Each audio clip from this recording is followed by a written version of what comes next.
Well, as we have seen, lockdown level 4 regulations largely being ignored while looting is taking place. University of Stellenbosch epidemiologist Dr. Joe Barnes says the consequences of the looters not wearing their masks and gathering in those large crowds will become apparent in the coming days.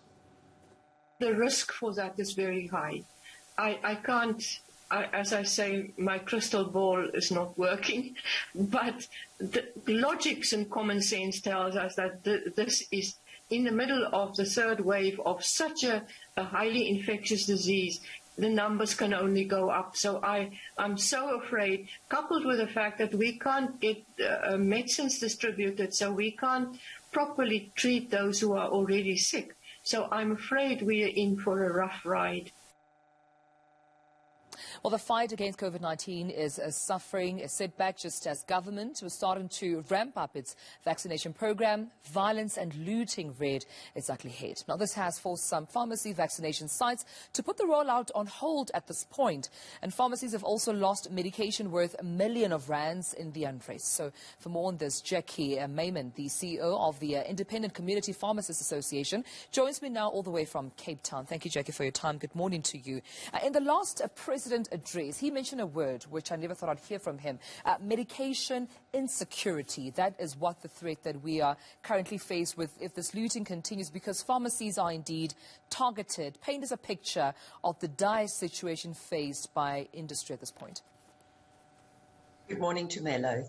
Yes, it is dire. Obviously, the epicenter is definitely in the KwaZulu-Natal area, but this has spread to Gauteng and parts of Mpumalanga as well.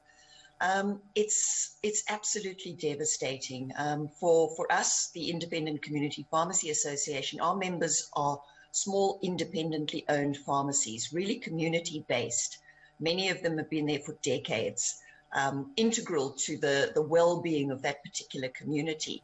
So we've seen 47 of our pharmacies completely looted, trashed, every scrap of everything taken out of that pharmacy, and the shelving and the fixtures smashed.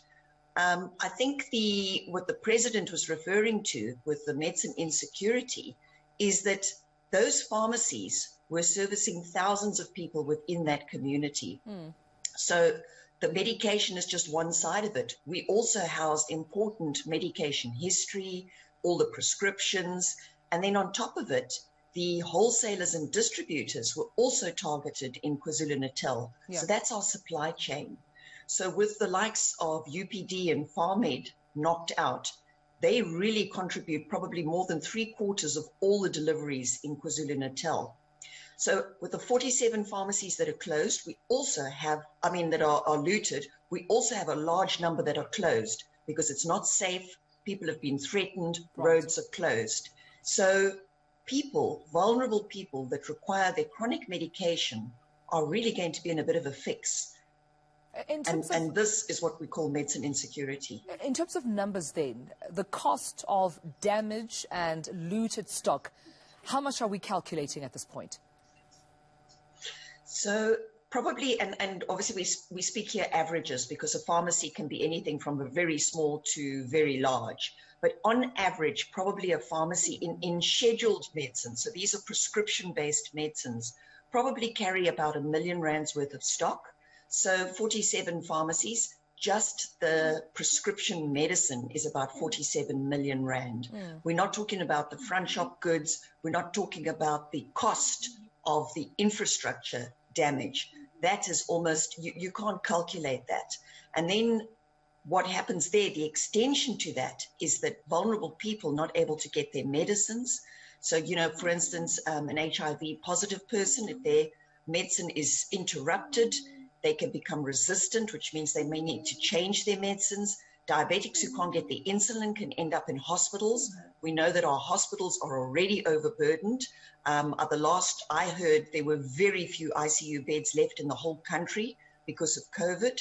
So there's a real knock-on effect, and the actual cost must be in the multiple millions. Right. While we're having this conversation, I'm reminded of, the President's ideal target of, 300,000 inoculations daily. Obviously, that too, Jackie, is interrupted at this point. Take me through the role that these independent pharmacies definitely would have played in, the rollout of vaccination, but also what happens next? Does it mean that vaccination sites are now closed? The vaccination program is now suspended, further delaying, herd immunity and those targets set by government? Absolutely. So with us, one of our sites was a vaccination site that was looted, but unfortunately a number are closed. In total, I believe about 106 vaccination sites in pharmacies are closed across KwaZulu-Natal. And this is a severe blow for our vaccination rollout. You'll know we've had a number of hiccups, and this is the latest one, but it really is quite devastating.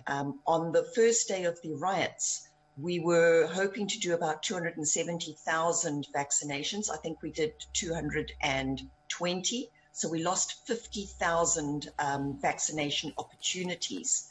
Now, each day that is compounding. It's a real blow for a vaccine rollout that was really just starting to gather momentum. And those pharmacies are still closed. It's just not safe.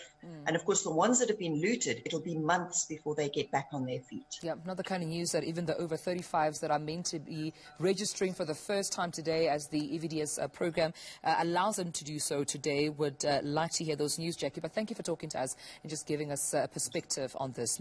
Jackie Mimmin from ICPA. All right, let's see what's happening.